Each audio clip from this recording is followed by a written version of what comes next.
अस्सलाम वालेकुम स्टूडेंट्स, आज हम करेंगे यूनिट नंबर 2 एक्सरसाइज नंबर 2 का क्वेश्चन नंबर 1। और क्या कह रहे हैं सवाल में कि find the LCM of the following numbers using prime factorization. आपने एलसीएम फाइंड करना है, लीस्ट कॉमन मल्टीपल फाइंड करना है, यानी स्मॉलेस्ट नंबर। और किस मेथड को फॉलो करना है आपने? प्राइम फैक्टराइजेशन मेथड को। तो हम स्टार्ट करते हैं। जी, क्वेश्चन नंबर 1 का आपके पास है फर्स्ट पार्ट, ए पार्ट 1 का, क्वेश्चन नंबर 1 का ए पार्ट। और कौन सा मेथड है? Prime factorization method.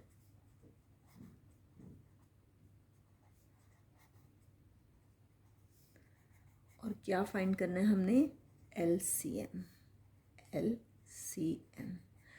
जी, हम ए पार्ट स्टार्ट करते हैं। क्या है? 3 and 21। जैसे मैंने आपको एक्सरसाइज नंबर 1 में बताया था कि आप फैक्टर्स बनाते हैं, तो इसमें भी आप उसी तरह से फैक्टर्स बनाएंगे। 3 के फैक्टर्स आपके पास क्या बनेंगे? 3 1 ज़र 3 एंड 1 1 ज़र 1। अब इसी तरह से 21 के फैक्टर्स बनाएंगे। 3 7 ज़र 21, 7 1 ज़र 7, 1 1 ज़र 1। इसके लिए आपको टेबल ज़रूर आने चाहिए। और मैंने आपको बताया है कि हमेशा फैक्टर्स बनाएं स्मॉलेस्ट नंबर से। ये ना हो कि डायरेक्ट आप 7 से बनाना शुरू कर दें, उस तरह से मिस्टेक्स के बहुत ज़्यादा चांसेस होते हैं। तो आप देखिए कि प्राइम फैक्टर्स क्या आए हैं आपके पास? 3 के प्राइम फैक्टर्स ऑफ 3, ये आपके पास आया है 3 2 1। और प्राइम फैक्टर्स ऑफ 21 आपके पास क्या आया है? Prime factors of 21 3 multiply by 7 multiply by 1। अब आप इनमें कॉमन देखेंगे, common factors. Common factors LCM में अगर यहाँ तो जो क्वेश्चन है उसमें सिर्फ 2 आपको नंबर्स दिए गए हैं, बाज़ों का 3 नंबर्स भी देते हैं। तो उस सूरत में अगर किसी 2 में भी कॉमन आता है एलसीएम में, तो वो कॉमन ज़रूर लेते हैं, जबकि एचसीएफ में ऐसा नहीं होता। बहरहाल हम देखते हैं इसमें कॉमन क्या है। 3 एंड 3, 3 कॉमन है। और कौन सा कॉमन है? 1 कॉमन है। 3 एंड 1, ठीक है। हम इसका प्रोडक्ट लेंगे, product of common factors. Product of common factors. आगे मैं इसको शॉर्ट करके लिखूंगी, आप इसको यूं भी लिख सकते हो, प्रोडक्ट ऑफ कॉमन फैक्टर्स। और ये क्या आ गया? 3 मल्टीप्लाई बाय 1। और ये आपके पास क्या आ गया? 3, ठीक है। अब आप लेते हो प्रोडक्ट ऑफ अनकॉमन या नॉन कॉमन फैक्टर्स।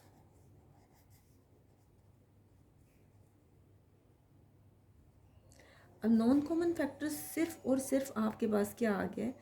7।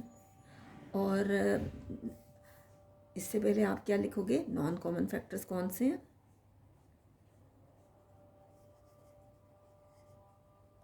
1 7 है, और इसका प्रोडक्ट जो है नॉन कॉमन का वो भी 7 ही आता है। तो एलसीएम आपके पास क्या फॉर्मूला आया? Product of common factors into product of uncommon non common factors, ठीक है। कॉमन फैक्टर्स का आंसर है 3 और नॉन कॉमन का, अनकॉमन का आंसर है 7। 7 3 ज़र 21। तो ये है आपके पास ए पार्ट।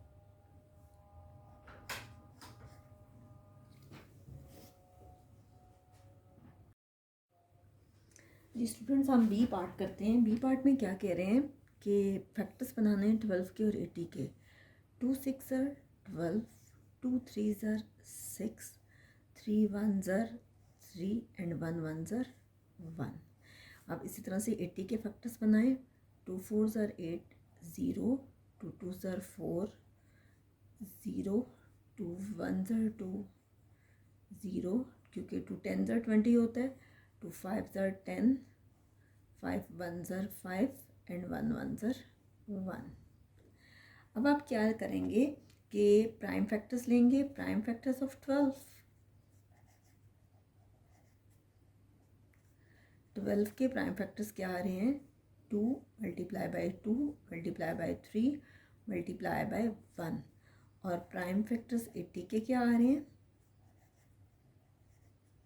80 80 के आ रहे हैं 2 multiply bye 2 multiply bye 2 multiply bye 2, 4 times 2 है, फिर 5 है, फिर 1 है। ये देखिए 1 2 3 4, 4 टाइम्स 2 है, फिर 5 है, फिर 1 है। अब आप लेंगे यहाँ से कॉमन फैक्टर्स, ठीक है। और कॉमन आपके पास क्या क्या आ रहा है, यहाँ पे 2 है, ये भी 2 है, एक ये 2 कॉमन आया, फिर ये 2 है, ये 2 है, ये 2 कॉमन आया, फिर इसके बाद और तो कुछ कॉमन नहीं आ रहा, और क्या आ रहा है 1, ठीक है। ये आपके पास आ गया कॉमन। आप क्या करेंगे, इनका प्रोडक्ट लेंगे, product of common factors. Common factors का आप लेंगे प्रोडक्ट, और कॉमन फैक्टर्स का प्रोडक्ट क्या आ रहा है 2 मल्टीप्लाई बाय 2 मल्टीप्लाई बाय 1, 2 2 ज़र 4, 4 1 ज़र 4।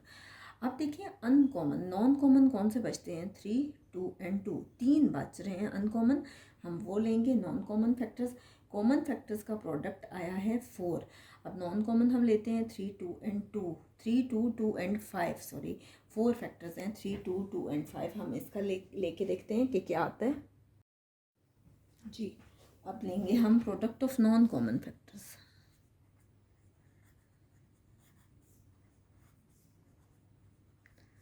नॉन कॉमन फैक्टर्स आपके सामने मैंने लिए, वो क्या क्या हैं आपके पास, 3 है, 2 है, 2 है, और क्या है 5 है, ये नॉन कॉमन है। ये आपके पास सबसे पहले तो आप नॉन कॉमन फैक्टर्स लोगे और उसके बाद इसका प्रोडक्ट लेंगे। सॉरी मैंने पहले प्रोडक्ट ले लिए। नॉन कॉमन फैक्टर्स आपके पास क्या क्या हैं 3 2 2 एंड 5। अब इन सबको मल्टीप्लाई करेंगे, 3 2 ज़र 6, 6 2 ज़र 12, 12 5 ज़र 60। देख लें, मैं आपको करके दिखाती हूँ। 3 2 ज़र 6, 6 2 ज़र 12, 12 मल्टीप्लाई बाय 5, 5 2 ज़र 10, 5 1 ज़र 5 और प्लस 1 6, 60 आ गया। अब एलसीएम का क्या फॉर्मूला है, एलसीएम का फॉर्मूला मैंने आपको बोला था शॉर्ट करके लिख लें, प्रोडक्ट ऑफ कॉमन फैक्टर्स। अगर पूरा लिखना चाहते हैं तो तब भी कोई हर्ज नहीं है, multiply by product of non common factors, ठीक है। आप जैसे बेहतर समझते हैं। प्रोडक्ट का आंसर आपके पास आया था 4, और जो नॉन प्रोडक्ट हैं उनका कॉमन, नॉन कॉमन जो है उनका आंसर आया था 60। 4 को 60 से मल्टीप्लाई करें, रफत में मैं करके दिखाती हूँ। 4 0 ज़र 0, 4 6 ज़र 24, ये आ गया 240। तो ये आपका है बी पार्ट। नेक्स्ट हम करते हैं इसका सी पार्ट।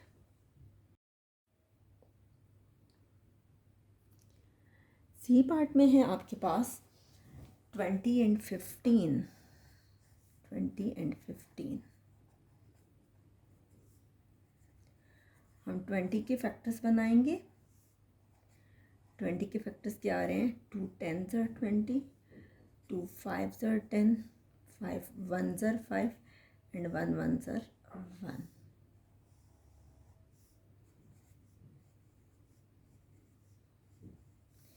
फिफ्टीन के फैक्टर्स बनाएंगे। 3 5 ज़र 15, 5 1 ज़र 5, 1 1 ज़र 1। आप क्या करेंगे कि लेंगे कॉमन, सबसे पहले तो प्राइम फैक्टर्स लेंगे, प्राइम फैक्टर्स ऑफ 20। क्या है prime factors 2 multiply bye 2 multiply bye 5 multiply by 1।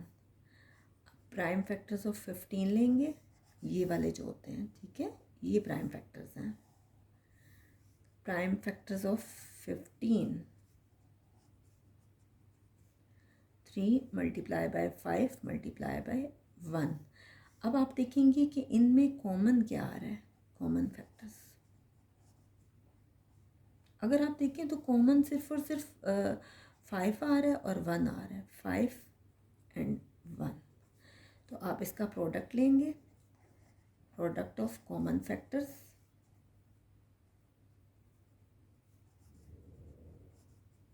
ये आ गया 5 multiply by 1 which is equal to 5। अब आप नॉन कॉमन फैक्टर्स लेंगे,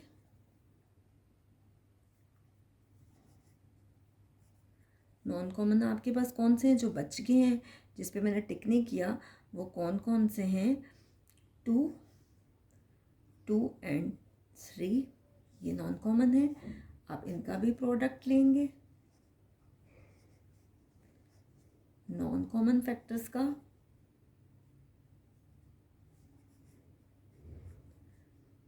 ये आ रहा है 2 मल्टीप्लाई बाय 2 मल्टीप्लाई बाय 3, आ गया 12। तो एलसीएम आपके पास क्या आया, क्या फॉर्मूला है? Product of common factors multiply by product of non common factors. Common factors का आंसर ये आया है प्रोडक्ट 5, और नॉन कॉमन का ये आंसर आया अनकॉमन का 12। तो 12 5 सर क्या आता है 60। मैंने यहाँ आपको पहले भी मल्टीप्लाई करके दिखाया है कि 12 5 सर 60 होता है। तो ये आपके पास है सी पार्ट। अब हम करते हैं इसका डी पार्ट। डी पार्ट है आपके पास 4 10 एंड 16। ठीक है, आप क्या करेंगे, 4 के फैक्टर्स बनाएंगे। 2 2 ज़र 4, 2 1 ज़र 2, 1 1 ज़र 1। इसी तरह से 10 के फैक्टर्स बनाएंगे। 2 5 ज़र 10, 5 1 ज़र 5, 1 1 ज़र 1। इसी तरह से 16 के फैक्टर्स बनाएंगे। 2 8 ज़र 16, 2 4 ज़र 8, 2 2 ज़र 4 एंड 2 1 ज़र 2, 1 1 ज़र 1। सारों के फैक्टर्स मैंने आपको बना के दिखा दिए। सबसे पहले आपने 4 के बनाने हैं, फिर आपने 10 के बनाने हैं, और इसके बाद आपने 16 के फैक्टर्स बनाने हैं। अब आपने ये सारे फैक्टर्स बना लिए। अब आप सारे के सारे ये फैक्टर्स,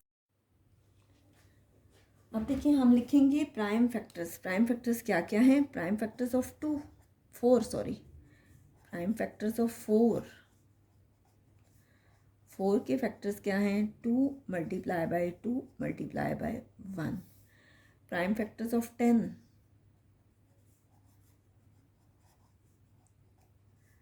10 के क्या फैक्टर्स हैं? 2 मल्टीप्लाई बाय 5 मल्टीप्लाई बाय 1। और प्राइम फैक्टर्स ऑफ 16, 16 के फैक्टर्स क्या हैं? 2 multiply bye 2 multiply bye 2 multiply bye 2 multiply by 1। तो आप इन सब में कॉमन लेंगे। कॉमन क्या है?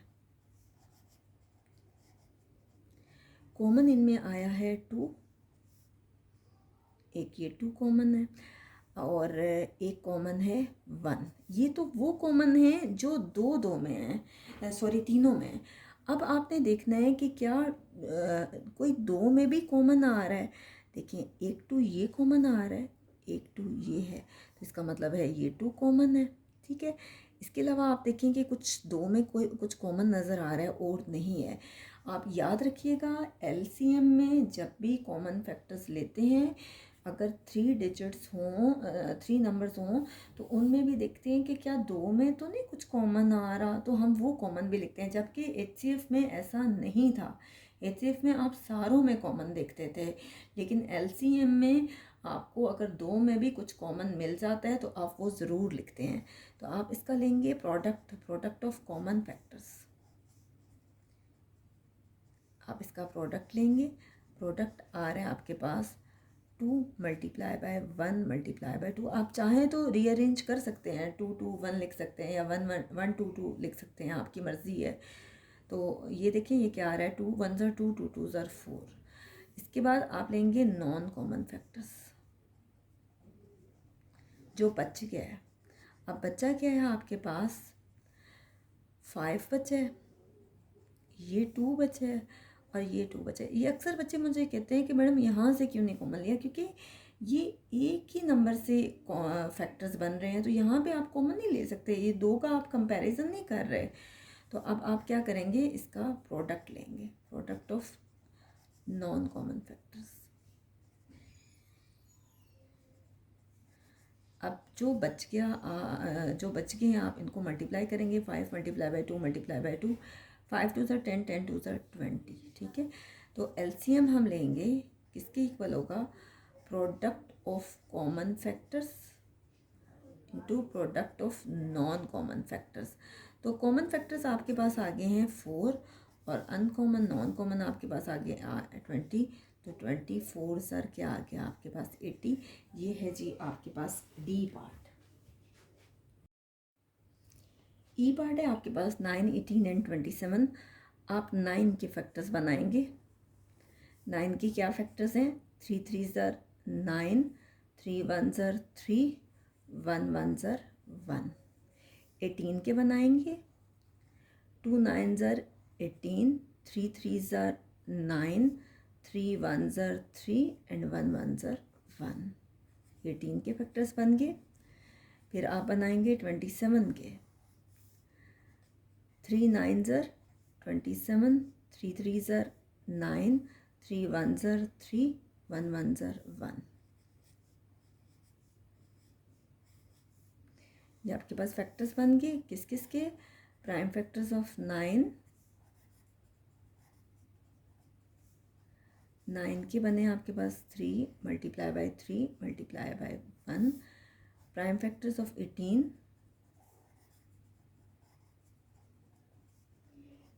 के बने हैं 2 multiply by 3 multiply by 3 multiply by 1। और इसी तरह से 27 के बनाए प्राइम फैक्टर्स ऑफ 27।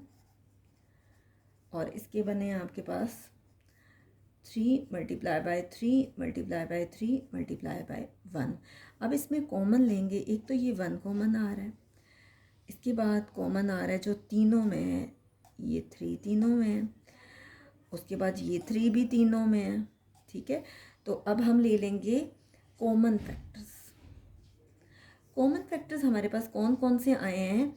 सबसे पहले हमारे पास ये 3 आया है जो सब में कॉमन है, फिर ये 3 आया है जो सब में कॉमन है, और फिर 1 आया है। आप इसका प्रोडक्ट लेंगे, product of common factors. Common factors का प्रोडक्ट आएगा। प्रोडक्ट में आप इन सारों को मल्टीप्लाई करेंगे। Product means multiply. 3 multiply by 3 multiply by 1, 3 3 ज़र 9, ये 9 आ गया। अब आप लेंगे non common factors, uncommon factors जो आपके पास आ रहे हैं। अनकॉमन आपके पास जो बच गए हैं जिस पे मैंने टिक नहीं किया वो हैं, एक है 2 है और क्या है 3 है, बस यही 2 आ रहे हैं। तो आप इनका प्रोडक्ट लेंगे, product of non common factors. Non common factors का अनकॉमन फैक्टर्स का प्रोडक्ट ले लेंगे। तो प्रोडक्ट इसका आ रहा है जी, देखने से पता चल रहा है कि 2 multiply by 3 which is equal to 6। ठीक है, तो एलसीएम का फॉर्मूला क्या है? Product of common factors into product of non common factors. Common factors आपके पास आए हैं जी 9 और नॉन कॉमन अनकॉमन आए हैं 6। 9 6 सर ये आपके पास आ गया 54। ये आपके पास ई पार्ट है। नेक्स्ट हम करते हैं इसका एफ पार्ट। एफ पार्ट है इसका 10 20 एंड 35। 10 20 एंड 35 हम फैक्टर्स बनाते हैं इसके। 10 के फैक्टर्स क्या बनेंगे? 2 5 ज़र 10, 5 1 ज़र 5 एंड 1 1 ज़र 1। 20 के फैक्टर्स क्या बनाएंगे? 2 10 ज़र 20, 2 5 ज़र 10, 5 1 ज़र 5 एंड 1 1 ज़र 1। एंड 35 के फैक्टर्स बनाएंगे 5 7 ज़र 35, 7 1 ज़र 7, 1 1 ज़र 1। तो ये आपके पास 10 के फैक्टर्स आ गए, ये आपके पास 20 के फैक्टर्स आ गए, और ये आपके पास 35 के फैक्टर्स आ गए। सारे फैक्टर्स आपके पास आ गए। ठीक है, आप लिखेंगे prime factors of 10। Prime factors of 10। 10 के फैक्टर्स क्या बने हैं जी? 2 मल्टीप्लाई बाय 5 मल्टीप्लाई बाय 1। इसी तरह से प्राइम फैक्टर्स ऑफ 20। 20 के क्या प्राइम फैक्टर्स बने हैं? 2 multiply bye 2 multiply bye 5 multiply by 1। इसी तरह से प्राइम फैक्टर्स ऑफ 35। 35 के क्या प्राइम फैक्टर्स बने हैं? 5 मल्टीप्लाई बाय 7 मल्टीप्लाई बाय 1। तो अब हम इन सब में देखते हैं कि कॉमन क्या आ रहा है। कॉमन फैक्टर्स देखते हैं। पहले तो आप देखेंगे कि 3 3 में क्या कॉमन आ रहा है। एक तो 1 आ गया, ठीक है, इसके अलावा 5 है तीनों में। ठीक है, एक तो 5 आ गया और एक 1 आ गया। पहले मैं वो ले रही हूँ जो तीनों में कॉमन है। अब देखते हैं 2 में क्या कॉमन है। 2 में सिर्फ ये 2 कॉमन है, 5 1 एंड 2। ठीक है, और इसके अलावा बाकी जो हैं वो आपके पास नॉन कॉमन में आते हैं। बहरहाल हम इनका प्रोडक्ट लेते हैं, product of common factors, product of common factors. Common factors का हम प्रोडक्ट लेंगे और प्रोडक्ट क्या आ रहा है, 5 मल्टीप्लाई बाय 1 मल्टीप्लाई बाय 2, 5 1 ज़र 5, 5 2 ज़र 10। अब आप लेते हो non common factors, non common factors जो आपके पास बच गया है। अब जो बचा है वो हम देखते हैं क्या है, 2 है और क्या है, 7 है। तो आप इसका भी प्रोडक्ट लेंगे, नॉन कॉमन का, product of non common factors. जो बच गया है उसका आप प्रोडक्ट ले लें और वो क्या है, 2 multiply by 7 which is equal to 14। तो एलसीएम का फॉर्मूला क्या है आपके पास, product of common factors into product of non common factors. तो कॉमन फैक्टर्स आपके पास आ गए हैं 10 और नॉन कॉमन फैक्टर्स आ गया 14। आप याद रखिएगा किसी भी नंबर को जब भी 10 से मल्टीप्लाई करते हैं तो कैसे डायरेक्टली मल्टीप्लाई कैसे होता है, 14 1 ज़र 14 2 0, ठीक है। और एक और मैंने आपको सिखाया था फर्स्ट एक्सरसाइज में कि जब भी किसी नंबर को 10 से मल्टीप्लाई किया जाता है तो पॉइंट 1 डिजिट मूव करता है राइट साइड की तरफ, ठीक है। तो इस तरह से भी आप कर सकते हैं कि ये 140 आ रहा है बाकी, या फिर आप रफ वर्क में 14 को 10 से दूसरी तरह से भी मल्टीप्लाई कर सकते हैं। ये आपके पास है जी एफ पार्ट। नेक्स्ट हमारे पास है जी पार्ट, और जी पार्ट हम इंशाल्लाह नेक्स्ट वीडियो में करेंगे। इस वीडियो में मैं आपको सिर्फ इसके 5 पार्ट्स एक्सप्लेन कर रही हूँ, जी से लेके एल पार्ट तक हम इंशाल्लाह नेक्स्ट वीडियो में करेंगे।